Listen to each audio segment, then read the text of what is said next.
Elon commented on this, and I have experienced once something similar to this. I couldn't really quite replicate it, but I basically had a person who was controlling the traffic light, which was out, and he showed me don't go, and then he waved, and then the vehicle just started going, and it was on FSD. I didn't need to accelerate. I thought that was maybe just a complete fluke. I got lucky, but this person here, I don't think he got lucky. Elon says, yeah, I wouldn't count on this in 12.3 point versions, but 12.4 is a big improvement and 12.5 might nail it. So this basically confirms that Tesla vehicles actually sometimes can react to hand signals. Just definitely don't count on them in the current versions, not yet. Someone says, I feel like every week is Christmas. My car gets better and better and better. Getting a good new FSD update is like getting a new car. It sort of feels like that to me. And I do have the newest FSD version now. I put this on 2X. I'm gonna be driving on it sometime this weekend or next week. I think the car did pretty well here in the parking lot. This car was coming out from the parking lot. You can see it in the rear view mirror, sort of. And it's a pretty tight space. Everything was pretty good here. And the feedback on the latest build of Tesla's FSD is universally positive. And the most common thing people are saying about it is something to the effect of, it feels human-like. It's also worth noting that the pace of improvement and cadence of new versions has increased. Not every user is reporting that though. Some say that the latest version is slightly worse for them than the version they had earlier. Omar is doing a poll. If you received the Tesla FSD free trial, did you or do you plan to stay subscribed after the trial period is over? And more people are saying I subscribed or plan to than I will not subscribe. Now keep in mind, people that follow Omar are going to be big fans of Tesla and therefore more likely to subscribe. Sawyer will have more neutral Tesla fan base, but still they will be heavily pro Tesla. And his poll reveals slightly different results. More people are saying no, I will not subscribe than yes. Sawyer also got a lot more votes, 30,000 votes instead of over 5,000. But it's clearly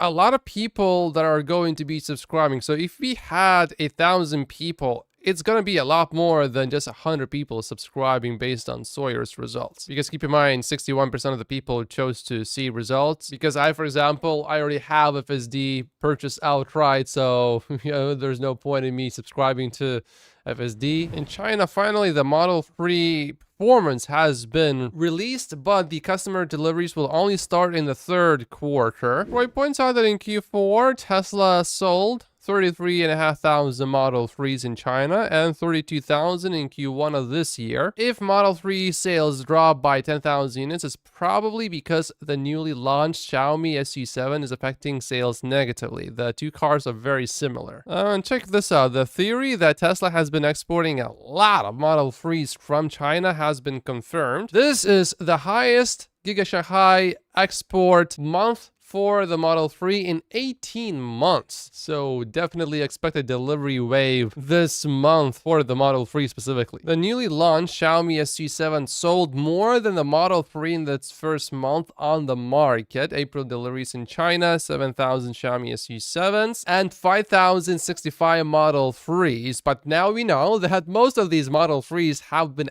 exported, so this is not really a fair comparison. Not yet. We need more data. I suspect Troy made this comment before he saw the export numbers, but his conclusion in the meantime was Chinese buyers are looking for a luxurious interior with high quality materials, but Tesla continues to offer its plain and basic interior. However, even if he saw that number, his position probably would remain exactly the same. He says Tesla China had 11,200 Model 3s in inventory in China at the end of April waiting for buyers. Supply was not an issue. Seems though that Troy wants to see the whole quarter first and not just 1 month. Also, oftentimes when a new EV launches, the first month, of course, it does great and then sales just slow down. No one is interested anymore. And in 2 more months, we'll know if that's the case with this new Xiaomi SU7 vehicle. In the meantime, BYD is about to launch a Model Y competitor in China. This is certainly something to keep an eye on, and we'll see if that affects Tesla sales in China. Rivian is discounting its vehicles as well. Keep in mind, they are still losing tons of money for every vehicle sold. It's one thing to discount a vehicle if you are already making money and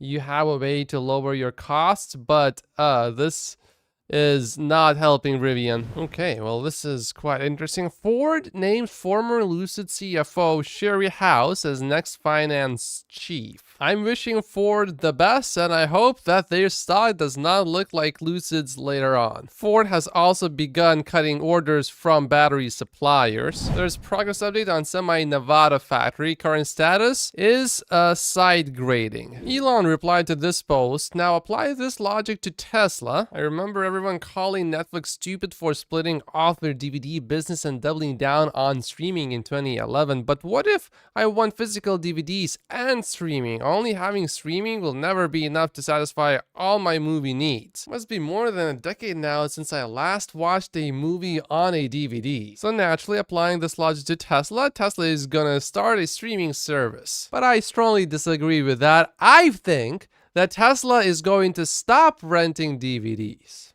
But in all seriousness, this of course is about Tesla going into the FSD and robotaxi business. Tesla outspends by over 1.5 times the next 4 largest charging network operators combined. Well, that's one reason why these chargers are often down and have big major problems. AJ says, "I wondered a lot about why Elon opened Tesla supercharger network to other automakers. I think I finally figured out why, and it's not what everyone is thinking. First, I thought it made strategic sense, but I thought it was a bit too early since no real charging competitor was emerging. After all, Tesla's charging infrastructure advantage provides a significant additional incentive to buy a Tesla over any other competitor. Stopping an emerging charging network competitor in its tracks would have made sense, but this did not apply. Hence, the premature opening tormented by my mind. Elon is too smart, and I didn't buy the widespread Elon is doing it for pushing Tesla's mission, since many automakers' EV programs turned out to be a slowing force to EV adoption due to poor ownership experience, etc. Elon did it since he sees the relevance of the current network decreasing over time as robotaxis penetrate the market. Robotaxis will be using a charging modality which will be different from the current supercharging infrastructure. Optimal locations and charger types will be different. It's likely that upcoming dedicated robotaxis will be using wireless charging." It also throws a curveball to anyone who wants to adopt early wireless charging. Without access to Tesla's charging network, any automaker would have been much more likely to adopt wireless charging. Now,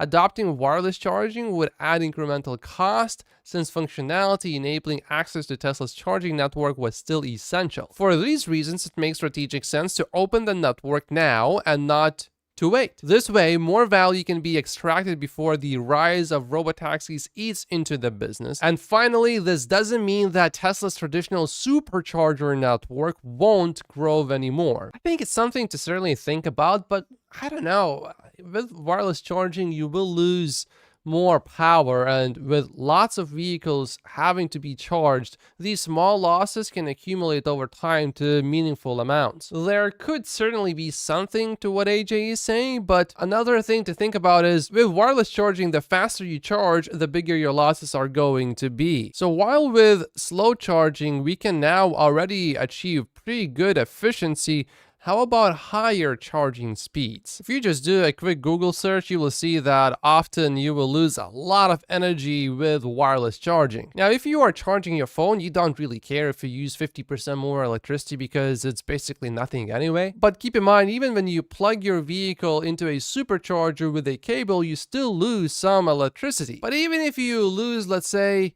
just 1% more or 2% more or 3% more with wireless charging, does it still make sense? If it really was just, let's say, 1% eventually, yeah, I think that would probably make sense. It's definitely something to keep an eye on, but I wouldn't count on the wireless technology that it will make so much more sense for Tesla to charge its robotaxis wirelessly instead of plugging them in.